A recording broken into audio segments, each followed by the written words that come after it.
I'm Abrielle Millett from BYU-Idaho Radio, and today I'm on the phone with Jeffery Francom. He's the artistic director of the Idaho International Choral Festival and the director of choral activities at the Idaho State University. This is super exciting that there's going to be an Idaho International Choral Festival happening this year on July 15th through the 18th in Pocatello. From what I've seen, this is something that you guys do quite regularly, but every 3 years. Can you tell us a little more about what it is, this festival, and kind of why it's a tradition in Pocatello? Sure. And thank you for reaching out to me, by the way. This is something I'm very excited about. This concept began back in about 1996, long before I arrived in Pocatello. My predecessor decided to start an international choral festival. And so the first festival was in 1999. And for some time, it happened every 2 years. Now we've sort of settled on every 3 years. But it began in 1999. And the point was to bring people from outside of, the United States to Pocatello. Most of them have never heard of Pocatello before, or even Idaho.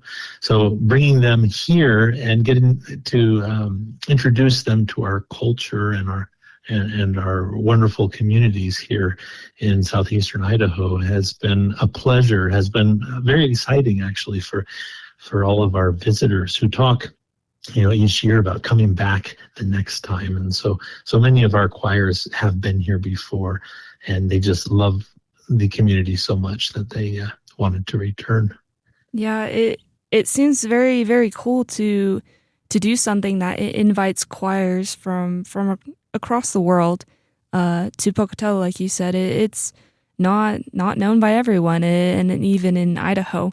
But what do you think makes, I guess, the culture of Pocatello special, and why this is such a great place for an international choir to perform at?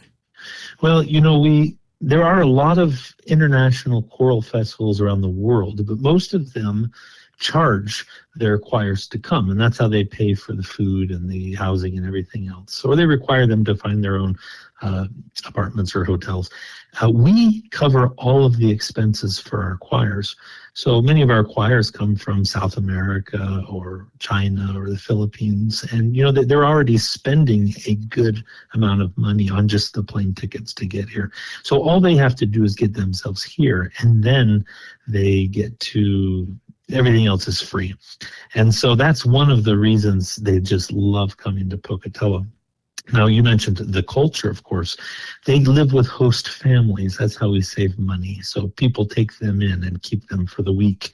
And we build in some time to visit the community, to go to some of the local museums or to some of the spots out in nature. Our opening ceremony this year is at the Pebble Creek ski area, and they're going to get to ride the ski lifts up to the top of the mountain and then hike down, and each of them will be given a sack lunch to be able to eat somewhere on the mountain. So they love nature. They aren't used, wherever they're coming from, most of them aren't used to being able to even see mountains.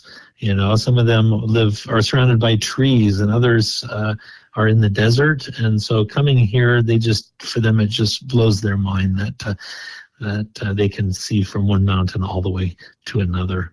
So they love that. But the host families are just so welcoming and accommodating. They're very, they just embrace them. And we had a choir from Costa Rica who came the last time, and they just loved the people so much. They wanted us to come back, to come to Costa Rica, and that's what we did last year. I took a choir to Costa Rica, and they were able to see some of their old friends from our previous international festival here in Pocatello, and it was really a heartwarming experience for them. No, that sounds awesome. That it seems like not only have you invited them here, but they've been able to feel welcome and experience hospitality and the culture just in this area, whether it's seeing the sights and a living with the people who are from here. I know last month you guys were looking for some host families. Is that something that you guys are still looking for now? Well, we actually were able to find all the host families we need. We're still taking donations. If anybody would like to make a donation, they can visit Idaho Interchoralfest.org. But we're now looking ahead already to the next one, which will be in 2029, and we'll again be looking for host families and for anybody who'd like to help sponsor this event. So we're always planning ahead. Yeah, that makes sense. It sounds like something that, it's big and it needs to be planned out, and especially hosting people. What has been like an experience you've had personally, like inviting them here and their experience that has like made an impact on you?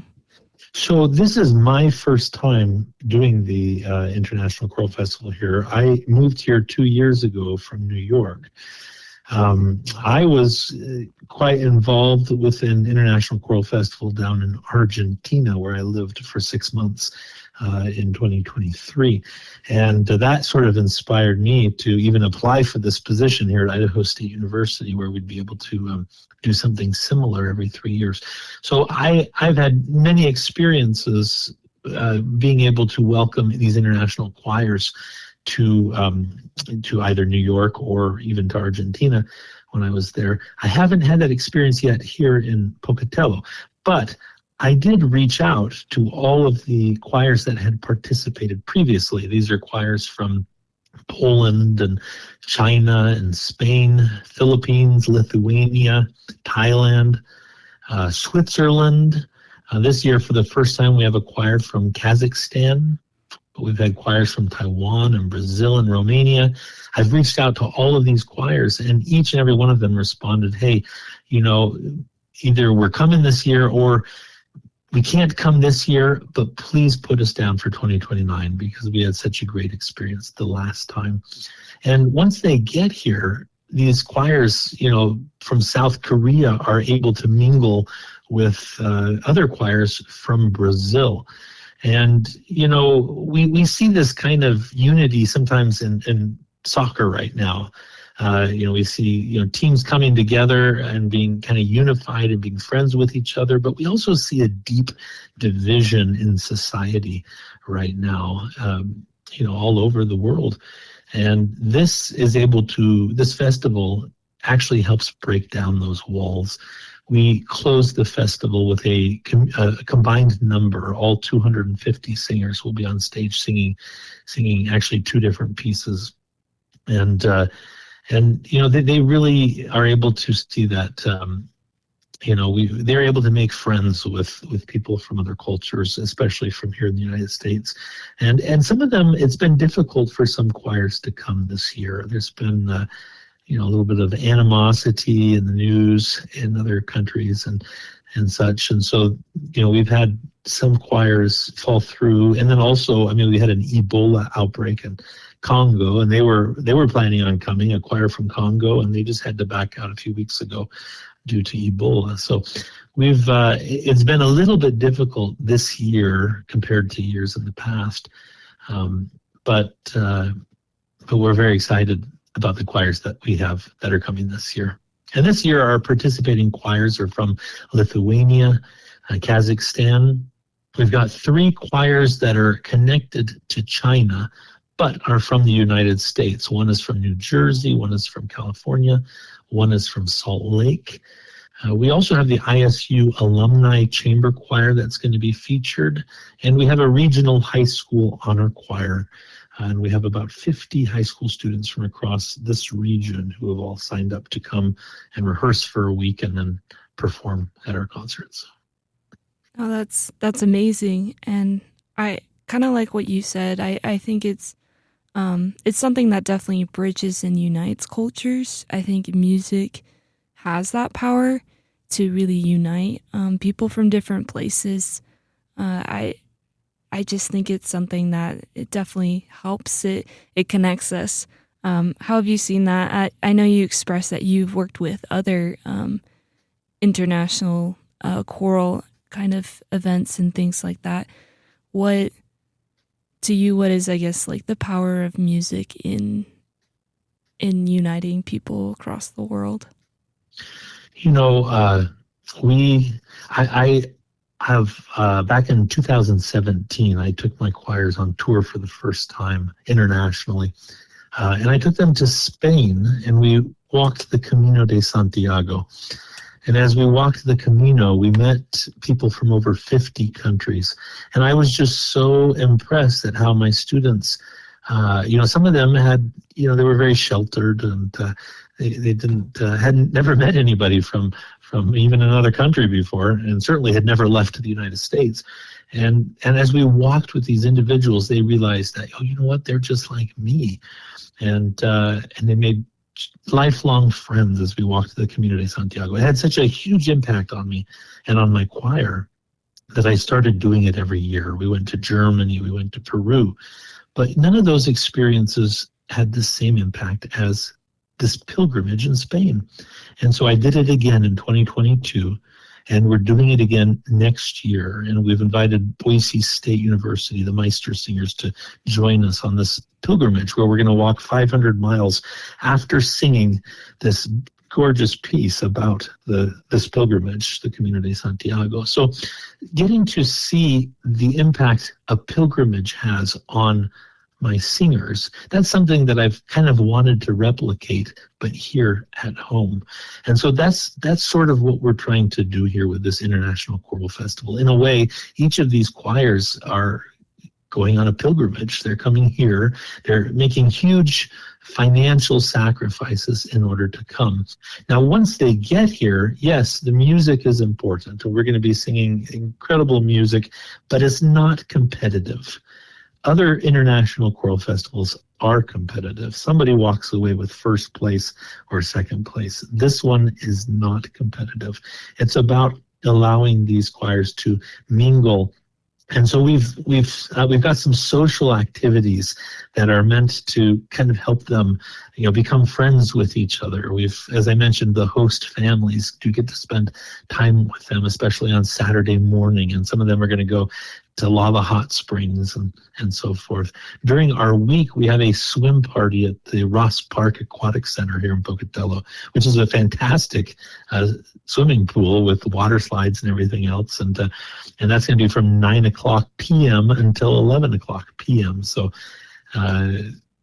it's going to be exciting for them to be able to mingle. We also have morning activities where the choir from Kazakhstan and one of the Chinese choirs, for example, are going to be talking to us, the rest of us, about the communities that they come from and their musical styles and rhythms and things like that. And so it's all about spending time with each other and becoming friends. It's not necessarily about the competition or about giving the most stellar performances. But I have to say, these choirs are amazing. And many of them, they'll come in their traditional attire and they'll dance around on stage while they're singing.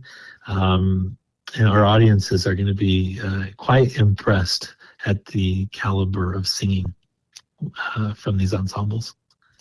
Yeah, and can you tell me, Jeff, like what time will these performances will be? Because it's over the course of July 15th through the 18th, but when would you go see it?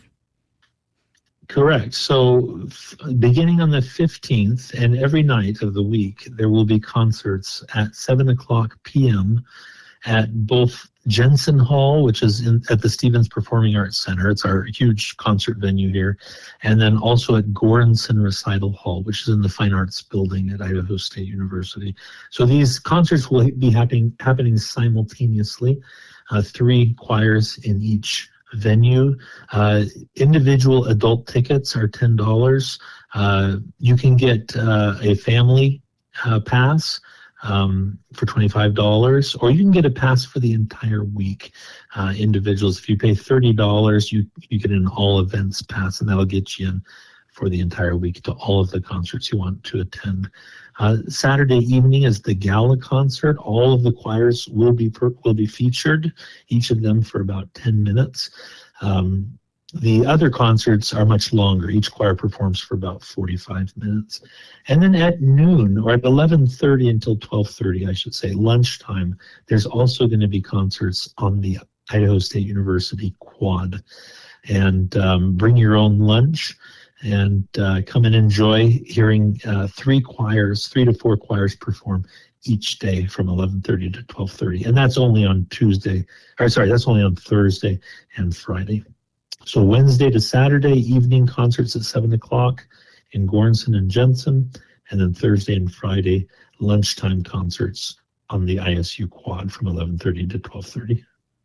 That's amazing. So there's going to be a lot of performances for people to go to and see, and I think that's special because you have so many choirs, and like you said, they'll be of high caliber. So that'll be something to see and want to go to.